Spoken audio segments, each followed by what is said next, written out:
South superstar तथा rebel star Prabhas कर आसुची नुआ फिल्म खाली सेतिकु नुहे प्रभास जो फिल्म रे नजर आसिबे से फिल्म रे अक्षय कुमार मध्य नजर आसिबे ता सहित ए छोटिया भिडियो रे आमे कथा हबा ओडिसार सुपरस्टार तथा बाबूशान भाई को नुआ फिल्म संपर्क रे आसंता एप्रिल 25 तारिख रे रिलीज हेबो कनकापा जोंथरे मुख्य चरित्र रे नजर आसिबे विष्णु। पूर्व रिबेल स्टार प्रभास अनेक फिल्म रे केवल मुख्य चरित्र रे नजर आछंदी किंतु एही फिल्म अर्थात कनकापा रे से केमियो रोल रे नजर आसिबे खाली सेतिक नुहे तांको सहित मध्य अक्षय कुमार केमियो रोल रे नजर आसिबे। सूचना अनुसार यह होची अक्षय कुमार को प्रथम तेलुगु फिल्म ता सहित केमियो रोल रे मध्य नजर आसिबे काजल अग्रवाल। निकट रे प्रभास कर लुक को रिवील करा जायछि आपन को स्क्रीन रे रिसेंटली रिलीज करा जायतिबा पोस्टर टी को देखौछि आपण प्रभास को लुक को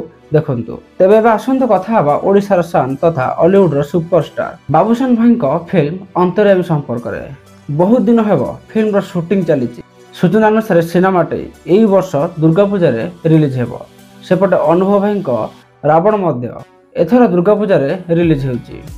वर्तमान सुधा फिल्म को नहीं सेमती किसी ऑफिशियल रिलीज करा जायनि किंतु निकट रे फिल्म रो पोस्टर टी देखा मिलता। जदि मु फिल्म रो पोस्टर संपर्क रे कहिबी रिसेंटली रिलीज करा जायतिबा एई पोस्टर टी भी एमिति लागुची केही जणे मोबाइल रे एडिट करिछि। मु सिनेमा को जमा भी खराब कहिबेनी काहे कि ना सिनेमा टी कोन केमिति हिछि ता रिलीज परे जणा पड़िबो।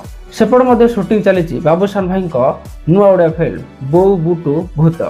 गोटे हस कथा होछि फिल्म रो ना को एमिति रखा जायछि मुया पूर्व जिते भी भिडियो करी सबुथिरे बोउ भूत भूत फिल्म रो नाटी को कही देछि। तापरे जेतेबेले लोक माने कमेंट बॉक्स रे लिखिले फिल्म रो टाइटल को सेतेबेले हम बुझी पारले फिल्म रो एक्चुअल टाइटल होछि बोउ बुटु भूत। तबे देखा जो सिनेमाटी केमिति कोन होछि काहे कि ना सिनेमाटी आसंता रजरे रिलीज हेबो। ए भिडियो रे बेसी किछ कथा हबानी आपण माने बाबूशान भाई को एई दुटी सिनेमा मधेरो केउ सिनेमा को देखिबा पई अपेक्षा करिसंदी कमेंट बॉक्स रे निहात लिखि जणांतु। ता सहित भिडियो शेष में आपको जनवाक चाहे मु गोटे कमेडी भिडियो करी जो भिडियो टाइटल होची पुलिस मामू। आपन थरे देखंतु आपन कोन केमिति लागुची कमेंट बॉक्स रे निहात लिखि जणांतु। धन्यवाद।